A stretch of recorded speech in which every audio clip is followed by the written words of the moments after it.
So you say ears to get back into character. Ears. Yeah. Joining the chat this morning is one of our finest actors. Hear me out. I don't think she's done a bad film or TV show. Can't think of one. Good morning, Claire Foy. Yay!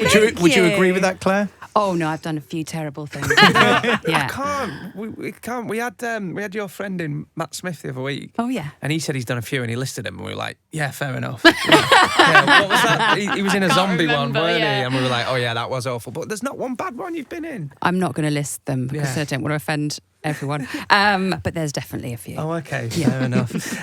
In a previous interview, you got really excited about sandwiches. This was a few years ago. Do you remember?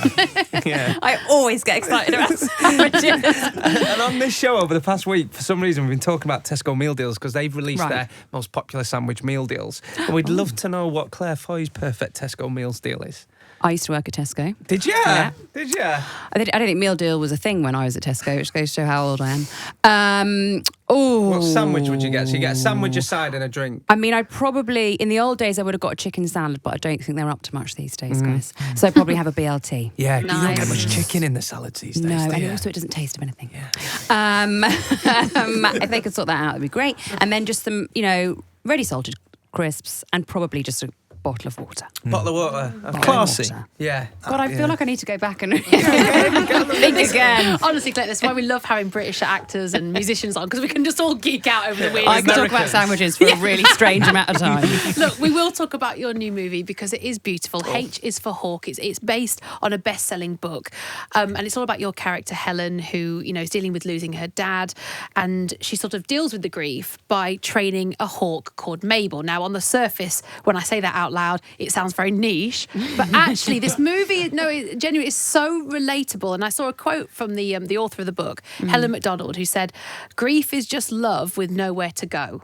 Yeah. I thought, wow, that is such a nice way of thinking about it. And for anyone listening now that's maybe going through that, what was it like being a part of this movie and what did it mean to you to do it?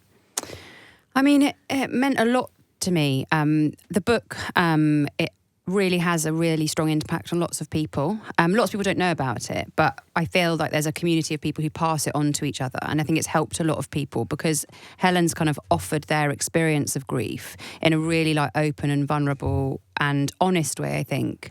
And it's such a lonely thing to have to go through. And I think anything that means there can be more connection or community around it is amazing. It was a really tough thing to shoot, but I had the Mabels, I had the Goshawks to kind of focus on and help me through, which I think is what they did for Helen as well. It's like a nice way to think about it, really. What about, with it being such a heavy subject, and I suppose you have to get your mindset in the frame of grief and loss and bring up a lot of raw emotion. Was there any way that you then could decompress when you, sometimes if I watch a horror film, I then have to go and watch a bit of comedy just to, you know what I mean? Cleanse the palate. Yes, cleanse the palate. Yeah. No, luckily Bake Off was on. So that was great. I can't watch any sort of fictional things when I'm shooting anything or read books. So I watch a lot of reality TV. Yeah. Nice. Oh, what just are you into? Love is Blind is Yeah. very big for me. Nice.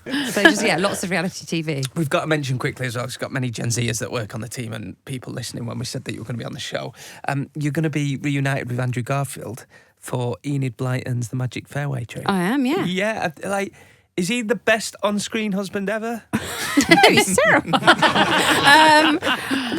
I've been married to him twice. Yes. I've not been married to him more than that, have I? No, just the twice. Just Matt Smith was once, Andrew Garfield. No, but then I was also in a play with Matt. Oh, okay. So also him twice. And then was Benedict Cumberbatch twice. Benedict. And what was the Moon film? Not the Moon. Ryan Gosling. Ryan Gosling. Only that once was with really Ryan. I've been married to Ryan once. Yeah. Well, it'd be rude not to marry him again. So I hope so. I've got to get the full set.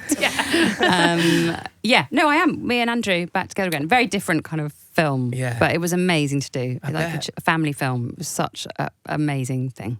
It's safe to say you're the queen of British drama. Do you think any Americans, right, I think, when they think of British lady, Claire Foy they think of? No. Yeah, I think that could be a good, Definitely. They'll presume you are thought. friends with the royal family, though. Yeah. It happens a lot, yeah. Claire, Yeah. we've not played it cool. You can tell I'm a big fan, can't you? Someone told me something before I came in, but actually I wouldn't have been able to tell otherwise. What did they warn you that he talks about you at least twice a day? What's that about? I don't, because basically, it lives in my head rent free. You did an interview, was it Graham Norton? And how you God, actual me, not pretend me. Yeah. Okay. how you got into character for the Queen on Netflix was Yeah. if you were chatting away to say yes, you'd go ears. Is that right? Ears. Yeah. Ears? So you say ears to get back into Yeah. character. And Yeah. I say it sometimes, I'll just be like going, ears. It lives in my head rent free. Is that where it's from? Yeah. It's Claire Foy. Why did you do it? I thought because Why did I do that? Yeah. Because you go on these talk shows, you see, and you have to say something. Real problem. Why did I say ears? Ears. Well, because the way they spoke, and particularly the way she spoke, you couldn't compare it to anything. There was no sort of like other person you could kind of think of. So we just have to use vocal like tricks to get ourselves into things and and I'm Mancunian.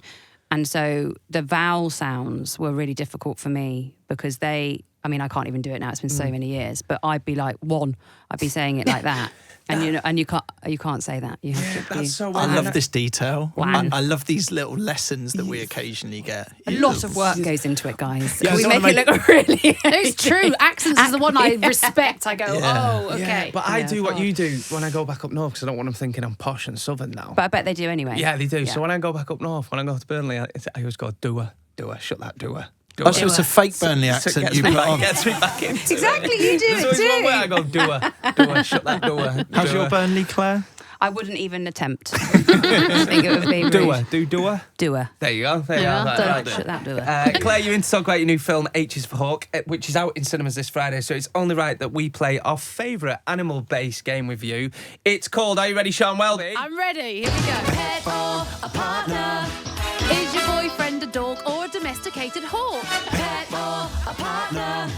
Is your partner called Claire or a clip-clopping mare?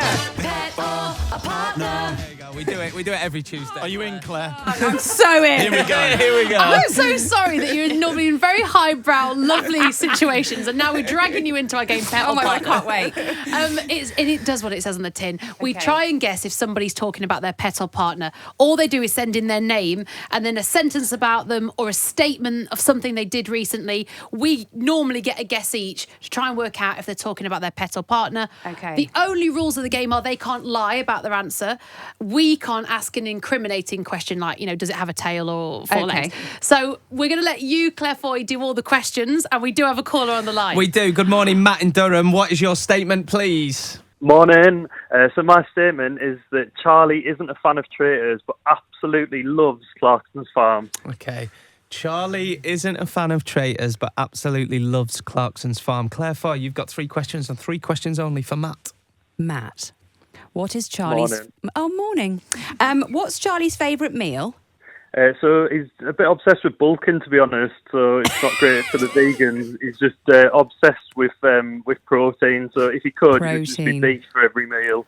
Beef for every meal. Okay. Interesting. Bulking, you say. Right, my other question is, does Charlie get on with the neighbours? Yeah, a bit too much, to be honest. Like, I like an early night, obviously ready for a capital breakfast in the morning, where he stays up and chats to the neighbours, and it's quite loud, sort of keeps me awake, to be honest. Does it? How annoying. Okay. And my final question is, has Charlie ever got you in trouble, Matt? Yeah, in a lot of trouble in Tesco, in quite an awkward situation with a security guard once over some shoplifting accusations. Oh, wow. Okay. He's also a criminal. If this is your partner, this is unbelievable. Wait a minute. So what are we thinking, Claire? Wait, are you thinking a human or animal at this stage? I'm leaning towards animal. If Call me animal, crazy. what type? I'm thinking a dog. Yeah? Pet dog? Well, no, the bulking's thrown me off, though. No, but into beef, that sort of makes Into sense, doesn't it? beef. Into beef, chatty with the neighbours, bit of shoplifting. Yeah. Sounds like a dog to me. Could be like a big pit bull or something. I'm just trying to look at what would be stocking up. An But yes. American bulldog. Yes, okay, let's go with We that. need your answer, Claire Foy. You're saying pet or partner? I'm saying pet. Okay, Matt, can you tell us, is Charlie your pet or partner? So Charlie is my pet, but isn't a dog. Oh, So Charlie is a tawny owl. Oh my God! It's so on brand. Wow! All right. How amazing! All of that is true, but yeah, Charlie did get me into some shoplifting accusations back in the day. Why? What happened? So I had Charlie from being a little chick and used to take him everywhere with me, getting him used to sort of life in Durham, and popped into Tesco one day, obviously had a hoodie on. Charlie was in my hoodie pocket, and the security guard took me to one side, accusing me of shoplifting, and then found the baby tawny owl, which could only happen in County Durham, I'm sure. Oh my God! Do you love him so much? Oh, absolutely. He's 17 now. He's just like an icon, I would say. He's I love him. He does shout all the wild owls come and sit on the house on a night. Should have some of them he known. likes, Should have some of them he known. doesn't like. But yeah, he's apart from keeping us up at night, we absolutely love him. That's brilliant. Did you So think good. of an owl twit-to-wooing all night? So good. Loud. There you go. Matt, thank you for doing Pet or Partner. Claire, we've loved having you on the show today. You are more than welcome at any time to come in and join the chat. H is for Hawk is in cinemas this Friday. Make sure you go and see it. It's beautiful. Please give it up for Claire Foy! Yay!